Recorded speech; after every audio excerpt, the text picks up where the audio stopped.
Welcome to the Science of Success with your host, Matt Bodner. Welcome to the Science of Success. I'm your host, Matt Bodner. I'm an entrepreneur and investor in Nashville, Tennessee, and I'm obsessed with the mindset of success and the psychology of performance. I've read hundreds of books, conducted countless hours of research and study, and I'm going to take you on a journey into the human mind and what makes peak performers tick, with a focus on always having our discussions rooted in psychological research and scientific fact, not opinion. In this episode, we discuss how a twist of phrase made 50% of doctors choose a more dangerous medical procedure.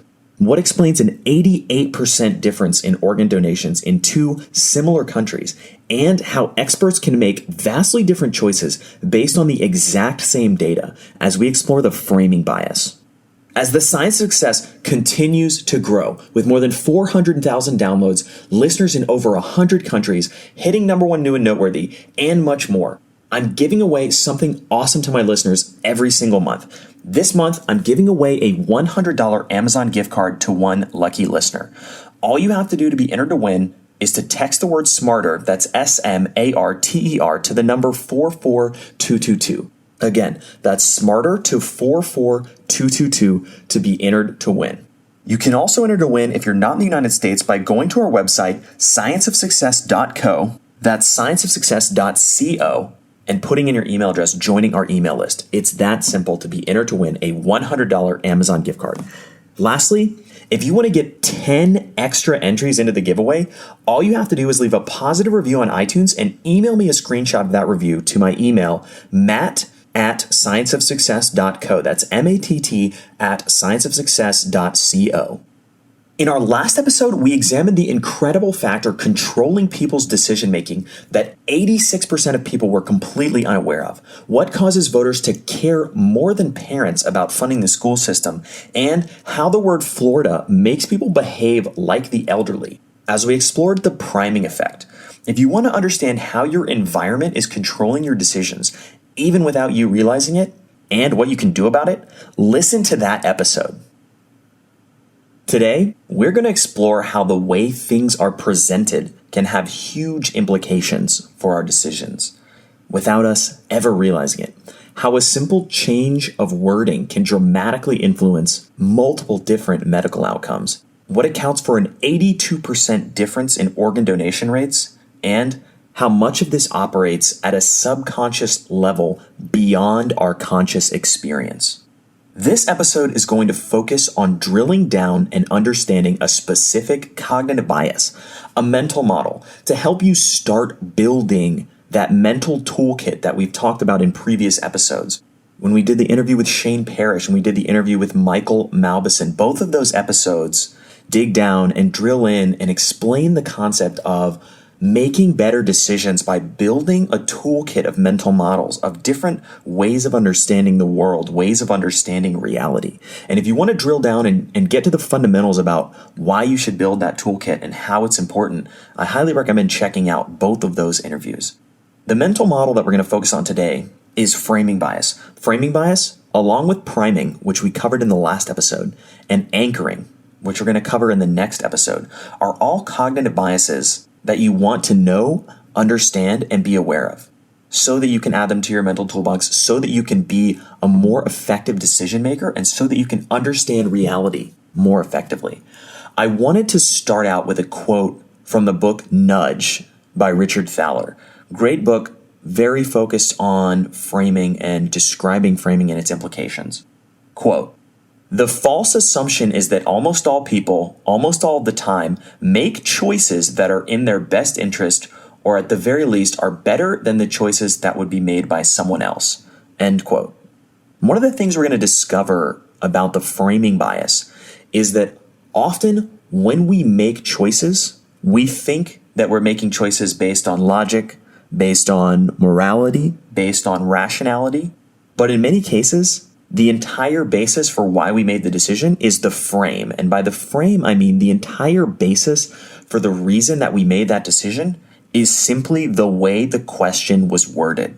The framing effect, or the framing bias, is a cognitive bias in which people react to a particular choice in a different way depending on how that choice is presented. There are 3 particular books that I really like that talk about framing, explain it, and drill down into it. The first is Nudge by Thaler and Sunstein, and I quoted from Nudge a moment ago. The second is a book that we've talked about in the past, Thinking Fast and Slow by Daniel Kahneman. Again, that book is very dense, very technical, but also incredibly rich in information. Not the best starter book if you want to go down this path and learn about a lot of these topics, but unquestionably a book you must read if you ever want to have a deep understanding of how some of these biases work. Lastly, Think Twice by Michael Mauboussin. Again, previous podcast guest, someone that we've talked about. If you want to get a slice or a view of how Michael thinks about the world, definitely listen to the interview that we did with him. But Think Twice by Michael is an amazing book that really covers a number of different cognitive biases and especially drills down and explains very effectively the framing bias. So we're going to look at a few different examples of how the framing bias can shape and impact our decision making, or shape and impact the decision making of people that we often consider experts. And remember, in the podcast episode in the past, we talked about the authority bias when we went through the Weapons of Influence series. The authority bias, many times we think that people in authority have a special view on the world, that they know more than we do, that they make better choices than we do. In reality, authority many times doesn't matter. It doesn't make that big of a difference. Authority gives us a sense of confidence, gives us a sense of certainty, but it's often falsely placed confidence, falsely placed certainty. And you'll see that in a number of these examples. Let's drill into the first example. And the first example was a study conducted by Kahneman and Tversky in conjunction with Harvard Medical School. Again, we're talking about serious experts here. This study was a classic example of the concept of emotional framing. The participants in the study were physicians. So these are not students, these were doctors, these were practicing physicians. They were given statistics about 2 different treatments for lung cancer. One option was surgery, the other option was radiation. The statistics they were given, the 5-year survival rate clearly favored surgery, but there was a little bit of a twist. Surgery is slightly riskier than radiation in the short term. So the actual statistics were that the 1-month survival rate for surgery is 90%, right? Or if you look at that another way, there's 10% mortality in the first month of surgery. But going back to the data, thinking about and looking at the data, remember the data that the doctors were given clearly showed that surgery was the better option long-term for all of the patients. The results, 84% of the physicians chose surgery as the option when they were told that the 1-month survival rate for surgery was 90%. When the physicians were told instead that surgery has a 10% mortality rate in the first month, again, these are the same sides of the coin, right? One is 90% survival, obviously implies a 10% mortality rate. But the doctors were only told one of those 2 sentences. The doctors that were told not that surgery had a 90% survival rate, but rather that surgery has a 10% mortality rate in the first month. Those doctors, only 50% of them chose surgery. A 34% difference in the outcome. Surgery was clearly the optimal procedure, clearly the best choice in all instances, but just a slight tweak of the frame, a slight tweak of the wording resulted in the doctors in the second case, the doctors that were presented with the fact that surgery has a 10% mortality rate in the first month, 34% fewer of those doctors made the recommendation of surgery. So from 84% down to 50%. That's a massive change in something that seems so obvious, right? If there's a 90% survival rate, clearly that means there's a 10% mortality rate. But the way that our brains are wired, the way that the human mind is structured, is that presenting something, or as we would say, framing something. Remember, we're talking about the concept of framing. Framing something a different way, even though logically they're equivalent, logically they're exactly the same thing. But framing them in a different way, this procedure has a 90% survival rate versus this procedure has a 10% mortality rate. It even sounds better. It sounds safer. I'd rather have the procedure with a 90% survival rate, but they're the same thing. And these doctors at the Harvard Medical School were influenced simply by that framing. Only 50% of them chose the optimal procedure when they were presented with that procedure having a 10% mortality rate, whereas 84% of them chose the procedure when they were presented that it had a 90% survival rate. As Kahneman says, quote, medical training is evidently no defense against the power of framing, unquote. The scary implication here is that most of us passively accept the way that problems are framed, and therefore we don't often have the opportunity to discover that our decisions and our preferences are what Kahneman and Tversky call frame-bound rather than reality-bound, i.e., the way the question is framed and presented changes the way we feel about it, changes the ultimate decision that we make.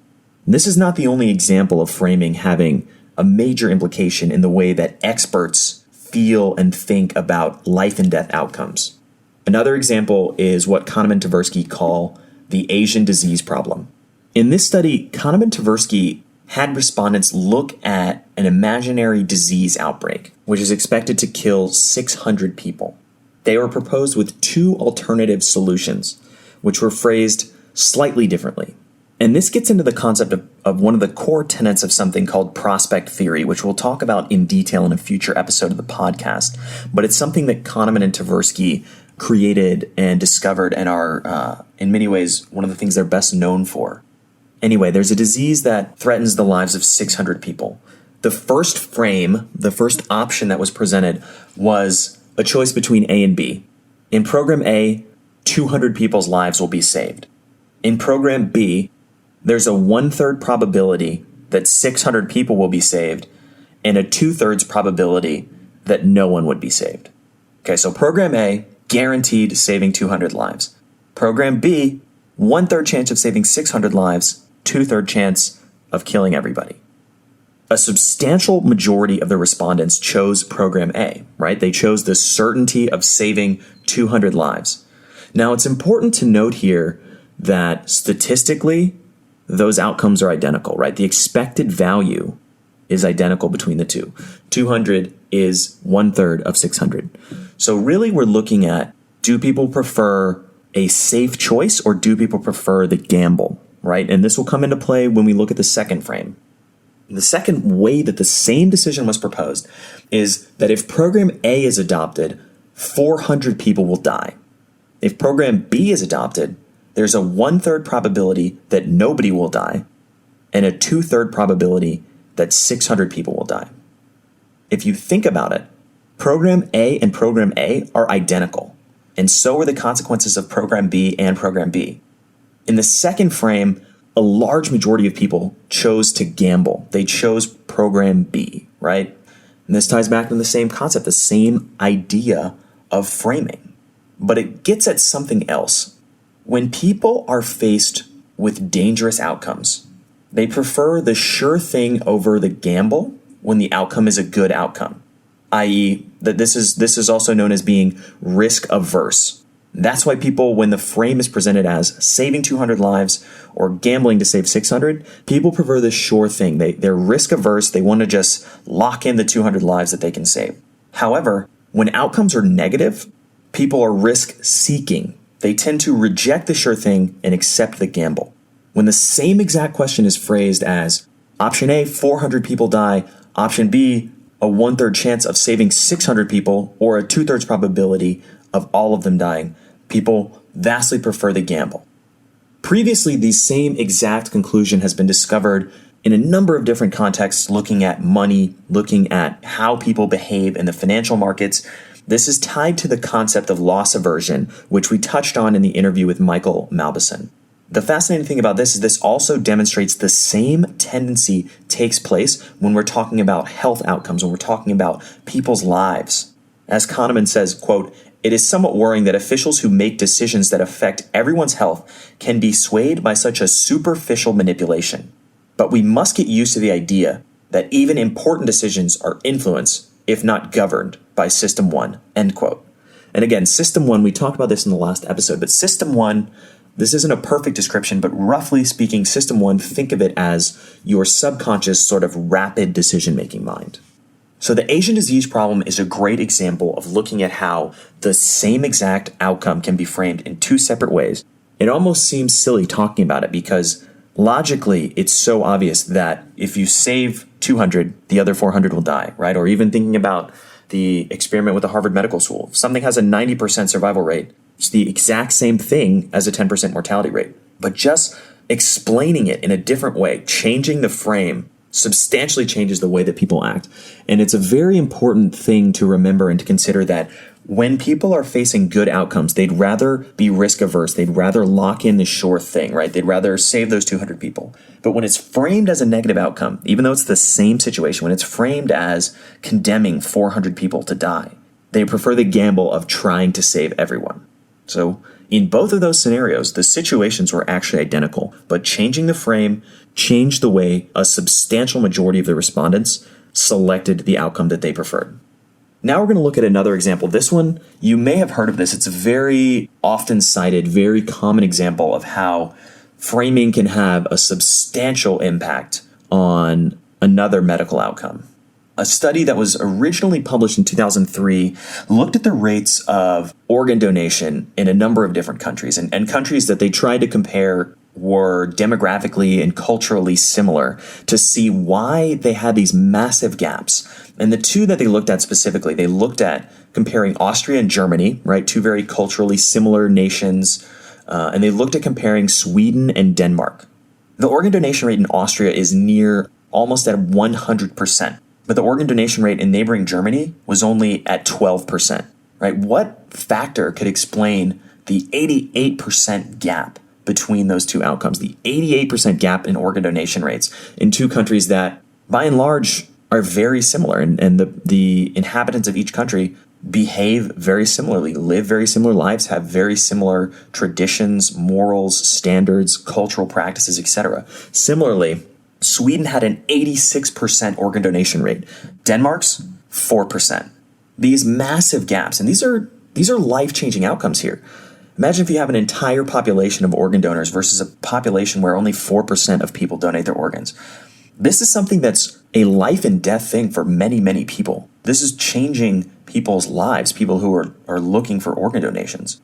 The thing that was causing this was so simple. It was the framing effect. Again, these enormous differences are caused simply by the fact that in Austria and Sweden, the countries with extremely high organ donation rates, everyone is opted in to organ donating. And it's very simple. All you have to do is basically check a box and say, I no longer want to be an organ donor. Vice versa, in the countries Germany, Denmark, you have to opt in to being an organ donor. That's it. That's the only difference. A simple checkbox, whether people are opted in by default to donating their organs or not. As Kahneman puts it in Thinking Fast and Slow, quote, "That is all. The single best predictor of whether or not people will donate their organs is the designation of the default option that will be adopted without having to check a box," end quote. It's that simple. That's the crazy thing about the framing bias. These totally obvious, totally transparent, if you think about them logically, situations, people make crazy decisions or society makes vastly different decisions based on something as simple as taking 2 seconds to check a box. These outcomes have huge, dramatic changes for the societies that they're in, or if you're looking at or thinking about these medical outcomes, simply the way that something is framed can change the way somebody makes a decision that could impact their life very materially.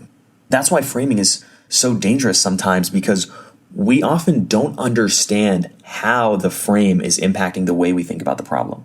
Here is another great quote where Kahneman really sums this up nicely from Thinking Fast and Slow. Quote, "Your moral feelings are attached to frames, to descriptions of reality rather than to reality itself. The message about the nature of framing is stark. Framing should not be viewed as an intervention that masks or distorts an underlying preference, at least in this instance, and also in the problems of Asian disease and of surgery versus radiation for lung cancer. There is no underlying preference that is masked or distorted by the frame. Our preferences are about framed problems, and our moral intuitions are about descriptions, not about substance," end quote. That's very important, the way that he's phrased that. Our moral intuitions are about descriptions, not about substance. The way we viscerally feel about the option of saving 200 lives versus condemning 400 people, despite the fact that they're the same thing, our emotional, our moral preferences are about the frames themselves as opposed to the underlying reality. thinking about the ways that this might impact our lives on a day-to-day basis. Thaler in the book Nudge has another great quote. Quote, "The first is that seemingly small features of social institutions can have massive effects on people's behavior. Nudges are everywhere, even if we do not see them. Choice architecture, both good and bad, is pervasive and unavoidable, and it greatly affects our decisions." He uses a few phrases in there that we haven't touched on before. Nudges are what Thaler and Sunstein use in the book Nudge to describe some of these frames, to describe another thing he calls choice architectures. And the interesting thing is you can structure choice architectures in your own life in a way that can help you make better decisions. You can think about and be consciously aware of the frame. The sooner you become aware of it, the sooner you boil it down to the logic behind it, you can see through the illusion of the frame. You can see through the false choices that the frame creates and make much more effective and better decisions. Similarly, there are many, many ways that you can think about how can you frame things more effectively to achieve what you want to achieve. If you're presenting information to people, if you're trying to convince someone to do something, think very carefully about how you have framed the situation, because the frame itself, just the wording of the situation, can have a dramatic impact on how people will react to it, on the decision that people will make, and on the way that they're going to feel about making that decision. Think back to the example of the Harvard Medical School. Just a simple twist of the phrase. I think this project has an 80% chance of making it, or there's a 20% chance this project is going to end in failure. If you're sending an email to your boss, if you're proposing something, if you're pitching investors, if you're teaching students, whatever it may be, think very carefully about the frames that you're using, because the frames can have a serious impact on how people react and the decision they ultimately make down the road. Thank you so much for listening to The Science of Success. Listeners like you are why we do this podcast. The emails and stories we receive from listeners around the globe bring us joy and fuel our mission to unleash human potential. The greatest compliment you can give us is a referral to a friend, either live or online. If you enjoyed this episode, please leave us an awesome review and subscribe on iTunes, because that helps more and more people discover the science of success. As a thank you to you for being an awesome listener, I am giving away a $100 Amazon gift card. All you have to do to be entered to win is to text the word SMARTER, that's SMARTER, to the number 44222.